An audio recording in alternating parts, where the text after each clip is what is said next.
Hey everybody, welcome to Spikey Saturday number 50 on the Mana League. I'm John as always, but not as always. This Spikey Saturday is going to be a paper draft recap because of course Zendikar is not on Magic Online just yet, and I don't want to go back to Magic Origins. But we're going to do an over-the-shoulder perspective of my very first, actually second, you'll see my first another day, draft of Battle for Zendikar at the Gamers Emporium here in London, Ontario, at Wonderland in Oxford. Fantastic store. I play there.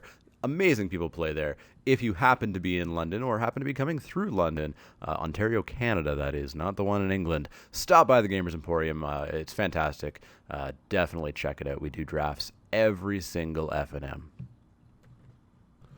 So here we are, 3 fresh packs of Battle for Zendikar. So excited to draft this, especially after my first not as good draft.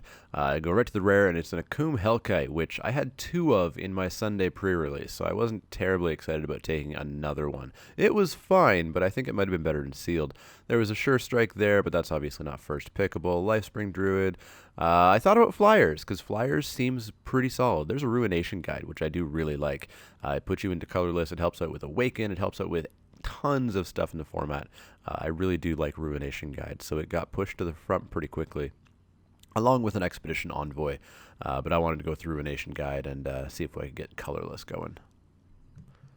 Pack 1, pick 2 time. We've got Nightwatch, Blisterpod, Oracle of Dust, Voracious Null. Nothing good going on, but hey, there's a Benthic Infiltrator, which I've heard people talk about, and I might want to give it a try. There's a Kozilek's Channeler if I wanted to go rampy, a Vile Aggregate if I wanted to really go colorless, and a Cryptic Cruiser, which it's pretty good processing. I do like the repeatable process. It does feel good to be able to process all of those cards that you're ingesting as opposed to that one single time.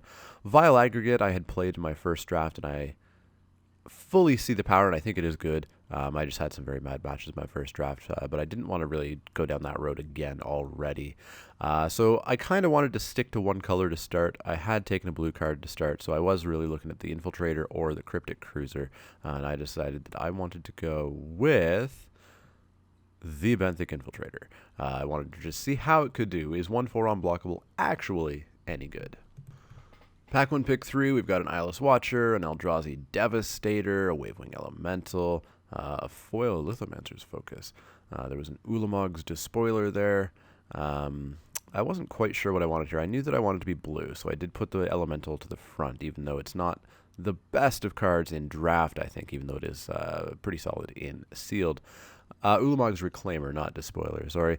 Ulamog's Reclaimer went to the front as well. I figured, hey, I've got an Ingester now. I've got 2 Ingesters, actually. Maybe I could actually go Ingest Process. But, yeah, I decided to go with it. I figured I could get some Coastal Discoveries or a Clutch of Currents or something and get some value out of it. Pack 1, pick 4 time. We've got a Smite the Monstrous right there on front. Dispel, Mindraker, Clutch of Currents. There's the blue one I wanted. Outnumber seems pretty darn good. I really like that. A Vile Aggregate as well. Skitterskin, Touch of the Void. 3 really great red cards sitting right there, and I figured, well, maybe that means I should go red. But I knew that would mean that the person on my left and the person on the left of the person on my left would get a really good red card and would possibly be fighting way too much for red. So I thought about maybe going blue-black Process Ingest, because here is another solid colorless creature. It would go good with the Ruination Guide. There's a Clutch of Currents there if I wanted to stay blue. I did have some trouble here, but I decided to go black and pass all the good red stuff and let other people fight over that. Up next, we've got another Expedition Envoy sitting there, a Ghostly Sentinel, and Anticipate I push to the front because, hey, I'm pretty sure I'm blue. There's a Sheer Drop as well, which I've seen a lot of people talk about and really like. I'm not a big fan of having to get hit in order to kill something, but I thought I could possibly give it a try. So it got moved up to the front along with Expedition Envoy. Mindraker was there if I did want to go Process Ingest, but I decided to give Sheer Drop a try just to see if it actually is as good as some people say. Pack 1, pick 6. We've got a Ghostly Sentinel, I suppose. A Core Castigator. That I like a little bit better. 1 and a white for a 3/1 is just super aggressive, and if you can curve into things, a 2-drop 3/1 and then a nice 3-drop and then a nice 4-drop, things can go a little bit bad for your opponent. And there really wasn't much else going on in this pack. There was a Colostral Nightwatch, but I decided to go with this and really start to explore blue-white. Pack 1, pick 7. We've got Lithomancer's Focus, Tandem Tactics, a Clutch of Currents, a Coral Helm Guide. I do push the Coral Helm Guide to the front, I think. No, I pushed it ahead one card. I think it might make it to the front of this pack. Oh, there goes the Clutch of Currents. I decided I wanted to give that a try. I wasn't a big on it not being instant speed, but the Awaken's pretty good, so I do take it to give it a shot. Pack 1 picks 8, I believe this is. Expedition Envoy gets pushed to the front. There's an Inspired Charge, but I'm not quite a Weenies deck just yet, so I wasn't sure if I was going to get there. Expedition Envoy would help me get there. Anticipate I also consider, but I go with the Expedition Envoy, just a nice little 2-drop. It's going to get in for some damage and do some good stuff. Next pick, we've got Cryptic Cruiser on top right there. I should mention this is a 7-person pod, so there's one less than normal. But I think I take the Cryptic Cruiser, because otherwise there's a Cliffside Lookout, which I don't like, and the rest is just kind of meh. So Cryptic Cruiser for me, ingest process. There's the Elemental, there's the Coral Helm Guide, an Eyeless Watcher, a Fortified Rampart. So it's really the only question is Guide or Elemental. I wasn't quite sure what I wanted here. I wanted to stay lower curve. In the first draft that I played, I got run over by aggro. Very fast, very, very fast decks. So I wanted to give Coral Helm Guide a try. Not really for the ability, just to be a 2-drop. Clutch of Currents is really kind of the only pick here. I could have taken the sideboard Dispel, but I figured I'd take a second Clutch of Currents here and not have to worry about taking any more for the entirety of the rest of the draft. Down to 3 picks here. We've got a Royal Mage's Trick. It's the only playable card I can play, and playable is being very generous. Down to the last 2 picks, 2 blue cards. That's pretty cool. Maybe I should be in blue. Dispel is better than Dampening Pulse. Dispel I might side in. Dampening Pulse I just would never side in. And then finally for this pack, we get a last pick, Unified Front. Probably where it should go. I just don't think it's that great of a card. But we're going to start to move on to pack 2 here pretty soon. I should apologize if I sound tired. It's because we started this draft at 10 and finished at 1:30 a.m. But here's pack 2, pick 1. At the back, I've got a Canopy Vista. I'm not green-white, but that's an $11 card. Also in this pack is some other good stuff. I took a brief look there. I was sitting beside the display case, so I took a look at what the price of the Vista was. There's a Benthic Infiltrator, there's a Core Blade Whirl, a Courier Griffin, Malakir, Vigilance Duty, Merc Strider, whatever it's called. I'm looking at this pack a little bit half-heartedly because I do kind of want to pay for my draft here just by taking the Canopy Vista. Yeah, I just take it. I value pick it. I'm probably not going to splash green for anything, but the value pick had to be done. Pack 2, pick 2. We've got a Mist Intruder sitting there, a Tandem's Tactics. I'm not a big fan of Mist Intruder, or I wasn't a big fan of Mist Intruder. Spoiler alert for perhaps something else. But it really comes down to Mist Intruder, Spell Shrivel, or Tandem Tactics here. Spell Shrivel I really strongly thought about. I do tend to like to play control-y decks in draft at the beginning of a draft format, but the first control-ish late-ish game deck that I played really didn't do well, and I really wanted to see Mist Intruder and see how it could do, so I took it. Next up, we've got not great stuff. Another Core Castigator sitting there, Sandstep Bridge, a Cloud Manta, Scour from Existence, Pathway Arrows, Blighted Gorge. It's really between the second Castigator or the first Cloud Manta. I really wanted to be Flyers. Blue-White Flyers seems fairly okay, and a lot of people are so busy getting Eldrazi that they can't really handle a 3/2 Flyer, and it's going to get in for a considerable amount of damage. So I do take the Cloud Manta, and was fairly happy with that pick. Next up, we've got another Clutch of Currents, but I don't think I want my third. Looking through the rest of the pack, there's Smite the Monstrous, there's Courier Griffin, and that's about it. So I'm really between the Courier Griffin and the Smite the Monstrous. I figure some removal probably will be good. I'm still not sold on main decking Smite the Monstrous, but I took it, and I did main deck it, as you'll see in a little bit. Next pack, we've got Brilliant Spectrum, Inspired Charge, a second Sheer Drop. I figure, Hedron Archive's not really what I do. I figure I'll try out the second Sheer Drop and see if it's any good at all. Next up, we've got ourselves an Oracle of Dust? Question mark?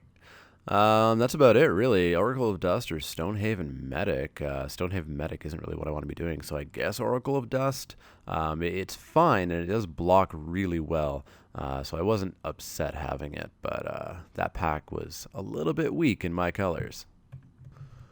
Continuing on, we've got my third sheer drop, but I don't think I want three of them. I'm interested in trying them, but I don't think I want three. There's a Kite Sail Scout, but you do not ever play that card, people. So I take the Anticipate. It's an okay card. It's not the worst. It's a good end step thing to do on turn 2 or things like that. But yeah, fine card, not great. Next up, we've got ourselves that Merc Strider back, and that Malakir, I can never remember, Malakir Patrol, I'll try to remember that from now on. Merc Strider seems pretty decent. I do have a Mist Intruder, I do have a Benthic Infiltrator, I've got some Ingest things, but I go for the white card instead of the Merc Strider. Very interesting. I was going to try to get some allies going, because I knew I had Coral Helm Guide as well, or maybe I haven't picked that yet. Anyways, I took a 10 of tactics there. I'm forgetting how my draft went. It was so late last night. This pack, we've got nothing. Literally nothing. There's a Blighted Gorge, the Grove Tenor Druids. Pathway Arrows is arguably the only card that I could play, and I don't think I ever would. I don't have any Death Touchers to put it on or anything fancy. I do take it, just in case, but that was a bad pack. My colors were disappearing there. Next pack, 4 picks. We've got a Kite Sail Scout, which, as I said, do not play it. So I instead was going to hate draft something, and Vestige of Emrakul seemed like the best pick. Because I don't really think Retreat to Valakut is all that scary, to be honest. It does not fit in the deck that it wants to be in. 3 picks, we've got a Blighted Steppe. Well, that's the white Blighted land, so seems like the pick to me, because I'm not taking Brilliant Spectrum, because that's just not a great card at all. 2 picks, both are black, Altar's Reaper, Geyser Field. Well, I take the creature and I give somebody else the spell, because, hey, why not? Final pick, Dutiful Return. Black was coming to me, and they were all okay black cards, but I mean, I was solidly blue-white at this point. Pack 3, hoping for an Expedition land or something valuable, or even something from my top 10 I want to draft list. But we get a Scatter to the Winds, which actually I kind of want in this deck. Looking through the rest of the pack, there is Tightening Coils, which I'd be happy with. There's Windrider Patrol, which I'd be very happy with. And the Scatter to the Winds. I really want the Scatter to the Winds, but I also really want Windrider Patrol, because my game is currently looking like curve out into the skies and win that way, because I don't have a huge bomb. I don't have a huge win condition just yet, and I feel like Windrider Patrol could be that win condition. It doesn't quite look like a normal win condition. It's a little bit small, but I do go with it, and I hope I can get that Scatter the Winds back. As long as there's no other heavy blue drafter, I think I might be able to get it back. I hope. Continuing on, pack 3, pick 2, we've got nothing so far. Coastal Discovery, there we go. Hey, there's a Smothering Abomination, but we're not going with that. Yeah, Coastal Discovery is pretty darn good. That might be on one of the lists of cards that I got wrong on my rating. I do really like it. Pick 3, we've got a Lithomancer's Focus, a 3rd sheer drop that I'm not going to take. Serene Steward, which I just don't really like. Even if you're in the life gain deck, I don't know, I'm not a big fan. March of the Tomb came around, but I'm not black-white, so Lithomancer's Focus, why not? It's a perfectly solid combat trick. It's the latest in the single white combat tricks that are pretty darn good. Next pack, we've got a Rush of Ice. Not exciting. Another Blighted Steppe. Not exciting. Salvage Drone. Not exciting, but put it to the front, because really it's the only card I'm going to play. If I can get it on turn 1, I can get a little bit more ingesting going for my Ulamog's Reclaimer, and for a couple of cards I don't have yet, but I didn't know that just yet. Yeah, it's an okay card. It's not the best. If you have something to replace it with, do. Next pack, we've got a Wavewing Elemental, another Rush of Ice, Royal's Retribution? Royal's Retribution? Yeah, Royal's Retribution is what it's called. It's not the best. It is 5 mana for 5 damage. It has to be attacking or blocking, which will happen, and it does get spread out. I think it's main deckable, but I think it's much better against allies and aggro decks, and of course significantly worse against Ramp or Eldrazi. But I do take it. I want to give it a try, see how it plays out. Alright, we are getting near the end now. There's a Merc Strider on top, Brilliant Spectrum Inspired Charge, which I push to the front, and a Dampening Pulse. But I think about that Inspired Charge, and I'm not massively creature heavy, so I take the Merc Strider instead, because I do have a few different ways of ingesting, some pretty reliable, like the Benthic Infiltrator. Next pack, we've got a Dispel, an Angelic Gift, and a Shadow Glider? Shadow Glider. Let's call it a Shadow Glider. I decided to take that because, again, my plan is to get through the skies because I don't have a bomb. I don't have a big end-the-game kind of method. We've got another Clutch of Currents or a Blighted Fen, I think that is. So really the only playable card I have is Clutch of Currents, but I'm not going to play a third one. I'll play 2, but not 3. Not too long to go now. We've got a Fortified Rampart. End of sentence. There was nothing else in that pack for me, and I figured, hey, if I really needed to live through aggro because I died very fast to it in my first draft twice, maybe the 06 wall would help me out there. Next up, we've got not much. We've got a March from the Tomb. It's a rare.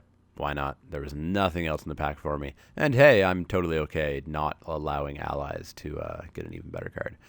We've got a Skyline Cascade, again, the only playable card. I, again, this night had to explain to people that it does not tap anything.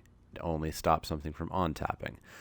Down to 3, we've got a Royal Mage's Trick. Why not? I think I've already got one. I'm certainly not playing the first one, certainly not playing the second. Down to 2, Brilliant Spectrum. Why not? Not going to play it, though. Terrible, terrible, terrible card. And finally, a Nirkana Assassin. So here's how the deck ended up. We had an Expedition Envoy and a Salvage Drone in the 1-drop creature slot. They were both kind of nice little aggressive things. If I had them on turn 1, awesome. If I had them on turn 2, okay, and they got worse from there. 1-drop spell slot, I've got my pair of Clutch of Currents and my Lithomancer's Focus. Clutch of Currents was actually pretty darn good. It's just a solid tempo play. It kept me in games that I might have fallen out a little bit faster. Anticipate, as I said, I'm not a huge fan of it, but it's fine. It's decent on kind of the end of turn 2 if you maybe are holding up a spell or something. Coral Helm Guide was pretty unimpressive for me. Mist Intruder was pretty actually solid. I think if you have a number of processors, it really helps guarantee it. And Core Gastigator is just super, super, super aggressive. I was pretty happy with my 2-drop slot except for the guide. 3-drop slot was quite nice, though. Ruination Guide is, of course, just awesome if you build around it, or even slightly build around it. Shadow Glider got in for a lot of damage. McKinley Patrol didn't do too much for me. Of course, I only had the other ally with the guide. And Benthic Infiltrator was surprisingly good. A couple of sheer drops. Just like the Clutch of Currents, I liked having 2 copies because I could use one early without even caring about Awaken, knowing that I have another one that I can use with Awaken later. Smite the Monstrous, I frequently didn't have targets for, so I still don't know about main decking a Smite the Monstrous. It might be right, but I'm not sure. Coastal Discovery, on the other hand, main deck 5 of them. They're really good. Cloud Manta, pretty darn solid. It got in for flying as I expected. Very few people had ways to stop my flyers. Merc Strider was great as a processor. Cryptic Cruiser was pretty great as a processor. I won multiple games off the back of it. Ulamog's Reclaimer over there in the 5-drop slot where I think I'm going to push my camera at some point pretty soon. There we go. Reclaimer was a pretty good processor as well. I got back Coastal Discovery multiple times, which was awesome. Windrider Patrol, of course, was my quote-unquote win condition, combined, of course, with the other flyers that I had, and it did a pretty good job at being a win condition most of the time. And, of course, I've got down here a Royal's Retribution, which is fine, but not the best. Be careful with this. Don't play multiples, I don't think. So, how did the deck do? Well, match 1, I was up against Doug, who was playing black, red, blue, ingest, aggro. Tons of sludge crawlers and benthic infiltrators and mist intruders and anything that said ingest he was playing. Super aggressive sludge crawlers are really obnoxious. Getting one of them on turn 2 or turn 1 and then the second one on turn 2 and then pumping random ones and yeah. They killed me in one game pretty darn quickly, and of course my library is just falling apart as I'm being ingested. But I was able to curve out, and the third game, Doug had to mult 4, which was not good for him. And even less good for him, I went Expedition Envoy into a Core Castigator, into a Benthic Infiltrator, into a Merc Strider, off the ingest of the Infiltrator in order to bounce his only creature, and made very quick work of that game. My deck, when it was able to curve out, felt almost like an Origins deck. The curve out was just incredible on it. Match 2, I was up against Morgan, who was playing 5-color Converge. Morgan, who you will see doing a box opening on this channel, as we did with Magic Origins. Morgan's going to donate a box, and we're going to open it and see what he gets. He hit all of his lands. every game. Every game, he hit all 5 colors. I was super impressed by it. Radiant Flames blew me out, getting it for full value at one point. Tadru Stalwart always was full value. It was a 3-4. He was playing a Prisma Ray, which I thankfully didn't see because that would have been really annoying. But yeah, I managed to pull this one out as well. He had one really good game where he curved out and just totally ran me over, and I had kept a little bit of a sketchy hand. But Tempo won this one. My Clutch of Currents plus my Merc Strider plus sheer dropping his tapped things really kind of won out. At one point, I bounced a Valakut Predator, I think 3 turns in a row, possibly 4 turns in a row. Not sure how it would have been 4 turns in a row unless I got a Clutch of Currents back to my hand. But yeah, I bounced a lot of stuff and was able to just get through, 2, 3, 4 damage a turn while tempoing him out. So match 3, I was undefeated. I was up against Laura, who was also undefeated, and we decided to draw and play for the pack because, of course, we were in a 7-person pod, which, because of the buys, because of draws, can result in wonky things where the undefeated one of the undefeated persons can actually drop to 3rd place due to tiebreakers. So we drew, guaranteed ourselves 1st and 2nd, and we played for the pack. She was playing Mardu Allies-ish, kind of, with a couple of Colostria healers and rally triggers to drain you a whole bunch. One match earlier, I saw she was at like 30 life or something. Plus, a Felidar Sovereign was in her deck. She was playing to try to get to 40 life, which 2 other players were that night as well. But again, I was able to curve out, and Tempo kind of won the game there as well. A lot of bounce, a lot of sheer dropping of things. In the final game, she was flooded out as well, hitting almost every single land she had. I was as well, but I had a creature, so I was able to win out there and go 3-0 for the night with this deck, which was much better than my first draft, which you guys will probably see sometime next week, I would imagine. Yeah, it was a really fun format. It's surprisingly aggressive. If you try to do too many cute things, if you try to be the deck that's going to ramp into Ulamog by playing a bunch of really weak Scion producers, you're going to die. You're going to die very fast. Allies are going to just run you over. Flyers are going to run you over. Everything is going to run you over. This is not Rise of the Eldrazi. It's not Zendikar. Certainly not Origins. But it's not Rise of the Eldrazi.